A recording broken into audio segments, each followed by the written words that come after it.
بسم اللہ الرحمن الرحیم۔ کون سے کام اس مہینے میں نہیں ہونے چاہیے؟ قرآن کی آیت آپ نے سنی، فَلَا تَظْلِمُوا فِيهِنَّ أَنفُسَكُمْ، اپنی جانوں پہ ظلم نہ کرو۔ وَقَاتِلُوا الْمُشْرِكِينَ كَافَّةً كَمَا يُقَاتِلُونَكُمْ كَافَّةً، تم قتال کرو، کس سے؟ مشرکوں سے۔ تعجب کی بات یہ ہے کہ یہ 4 مہینے ذوالقعدہ، ذوالحجہ، محرم اور رجب، یہ حرمت والے مہینوں سے حیا کرتے ہوئے اس وقت کے لوگ ان 4 مہینوں میں لڑائیاں نہیں کرتے تھے۔ آج مسلمان کو یہ تقدس بھی بھول گیا، اس کے لیے 12 مہینے برابر ہیں۔ گولیاں چل رہی ہیں، قتل و غارت ہو رہی ہے، ظلم ہو رہا ہے، خون نکالا جا رہا ہے۔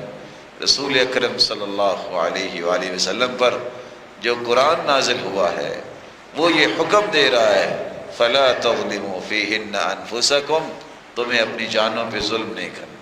اپنی جانوں پہ ظلم کرنے کا طریقہ کیا نکلا ہے آج؟ مصیبت کا آ جانا، کسی کا دنیا سے چلا جانا، یہ اللہ کے فیصلے سے ہوتا ہے۔ کسی بھی شخص کو یہ گنجائش اسلام نے دی نہیں ہے کہ وہ کسی مصیبت کے وقت ایسے تصرفات کرے جو اس کے لائق نہیں ہے۔ لَيْسَ مِنَّا مَن لَطَمَ الْخُدُودَ وَشَقَّ الْجِيُوبَ وَدَعَا بِدَعْوَى الْجَاهِلِيَّةِ، اللہ کے رسول نے فرمایا اس کا میرے ساتھ تعلق ہی نہیں ہے جو کسی غم اور مصیبت کی وجہ سے اپنے چہرے کو پیٹتا ہے، گریبان کو چاک کرتا ہے اور جاہلیت کے بول بولتا ہے۔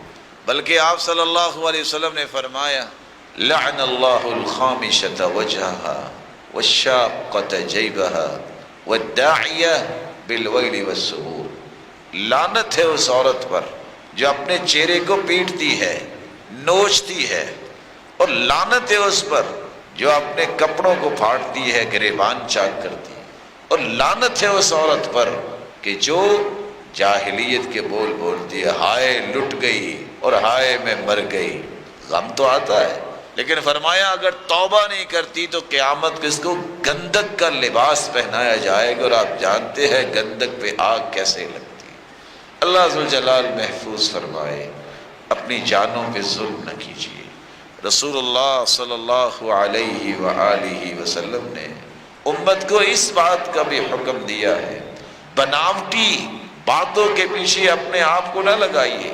یہ تو ان لوگوں کا کام تھا جو اسلام سے پہلے تھے، وہ جس مہینے کو چاہتے بدل دیتے، جس مہینے کو چاہتے چینج کر دیتے۔ مومن کو اللہ کے دیے ہوئے نظام کے مطابق زندگی گزارنی چاہیے۔ یہ حرمت والا مہینہ ہے، اس میں سنت کے مطابق اپنی زندگی گزارنے کا عہد کیجیے۔ آپ کی نماز سنت کے مطابق ہو، آپ کی عبادت سنت کے مطابق ہو، آپ کی معیشت و معاشرت سنت کے مطابق ہو۔ محرمات اگر اس پہ غور کیا جائے تو آج چھوٹی چھوٹی باتیں وہ بھی انسانوں کو بھول گئی ہے۔ کبیرہ گناہوں سے اپنے آپ کو بچانا یہ محرم کے پیغامات میں سے، اس میں بچنا چاہیے کہ سال کا آغاز ہے اور میرے عمل اللہ کے پاس پہنچے تو گناہوں کے پہنچے۔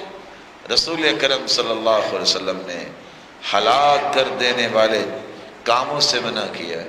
نہا رسول اللہ صلی اللہ علیہ وسلم ان تجسس القبور، اللہ کے رسول نے پختہ قبریں بنانے سے منع کیا ہے۔ وَيُبْنَ عَلَيْهَا، اس پہ کوئی عبادت کھڑی کرنے سے منع فرمایا۔ وَيُكْتَبَ عَلَيْهَا، کتبے لکھ لکھ کے لگانے سے منع کر دیا۔ وَأَن تُوطَىٰ، اور قبروں کی بے حرمتی کرنے سے منع کر دیا۔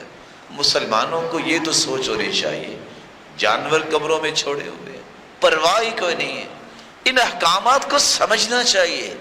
پختہ قبر بنانا بھی منع ہے، اس پہ کتبے لکھ لکھ کے لگانا بھی منع ہے، اور اس پہ عمارتیں بنانا بھی، قبے بنانا بھی منع ہے، اور قبروں کی بے حرمتی کرنا بھی منع ہے۔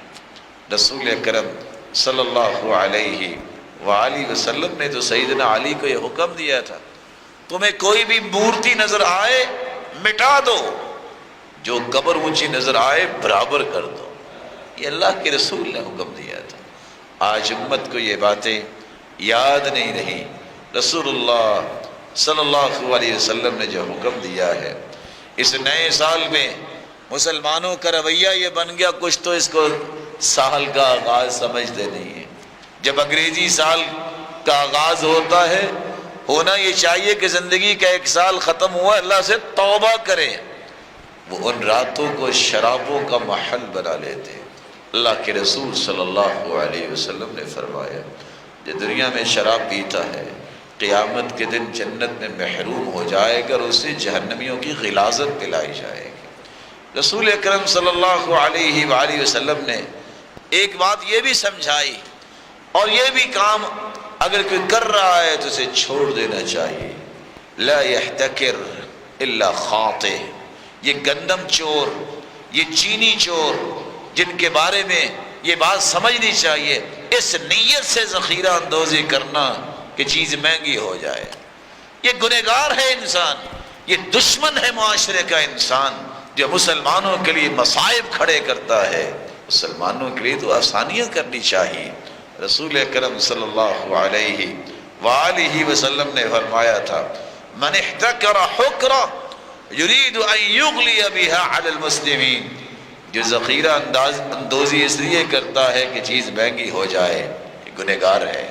ایسے چیزوں سے رک کر حلال تجارت، صحیح اسلامی تجارت کو فروغ دینا چاہیے، اور یاد رکھنا چاہیے التاجر المسلم الصدوق، جو تاجر ہو، مسلمان ہو، سچ بولنے والا ہو، قیامت کے دن یہ انبیاء کی صف میں ہوگا۔ رسول اکرم صلی اللہ علیہ وآلہ وسلم نے منع کیا ہے کسی کو دھوکہ دینے کے لیے، صرف تنگ کرنے کے لیے بولی بڑھا دینا کتنا بڑا گناہ ہے۔ اس لیے ناجس جو ہے، نجس کرنے والا، اس کو سودی کہا ہے۔ یہ جب کھڑے ہوتے ہیں اور آپس میں ملی بھگت ہوتی ہے کہ فلاں کو خریدنے نہیں دینا، یہ پلاٹ نہیں خریدنے دینا، یہ پھل آیا ہے منڈی میں خریدنے نہیں دینا، اور بولی بڑھانی ہے تو صرف اس نیت سے بڑھانی ہے کہ کوئی خرید نہ سکے، بعد میں خود لے لیں۔ الناجش آکل الربا، یہ بولی بڑھانے والا بھی سود خور ہے۔ رسول اکرم صلی اللہ علیہ وآلہ وسلم نے اس لیے فرمایا تھا، سود کے 72 دروازے ہیں یا 72 گناہ ہیں، سب سے کم درجے کا گناہ اتنا ہے کہ کوئی اپنی ماں سے زنا کرتا ہے۔ اور آپ صلی اللہ علیہ وسلم نے فرمایا، ایک درہم اگر پتہ ہے یہ سود کا ہے تو یاد رکھنا 36 مرتبہ زنا کرنے کا اتنا گناہ نہیں ہے جتنا ایک درہم سود کھانے کا گناہ۔ اللہ سے ڈرنا چاہیے، یہ اللہ کی طرف سے عذاب ہے، معیشت کی بربادی۔ اس کا سبب ہی یہی ہے کہ جب ہم اللہ ذوالجلال سے جنگ کی بات کرتے ہیں، اور قرآن نے کہہ دیا اگر سود نہیں چھوڑو گے تو اللہ اور اس کے رسول کے ساتھ جنگ ہے۔ کوئی اللہ سے بھی جنگ کر سکتا ہے، کوئی اللہ سے بھی لڑائی کر سکتا ہے، نعوذ باللہ من ذالک۔ اس لیے اگر کسی شخص کے ذہن میں ہے کہ نہیں میں بھی اس کی حمایت کرتا ہوں، یہ بھی پٹیشن دائر ہونی چاہیے کہ ہم نہیں مانتے سود کے بارے میں فیصلہ ہوا ہے، یہ اللہ کا دشمن ہے، یہ اللہ کے ساتھ جنگ کرنا چاہتا ہے، اپنی معیشت کو بھی بچانا ہے، اسلامی اصولوں پہ لے آؤ۔ رسول اکرم صلی اللہ علیہ وآلہ وسلم نے کس خوبصورتی سے مسلمانوں کو یہ بات سمجھائی ہے۔ اللہ کا یہ وعدہ ہے کہ جب کہ اسلامی تجارت کرتا ہے اللہ برکت عطا کرتے، اور یاد رہنا چاہیے تجارت یہ نبوت کا 46واں حصہ ہے، سنت کے مطابق ہوگی یہ برکت کا باعث ہوگی۔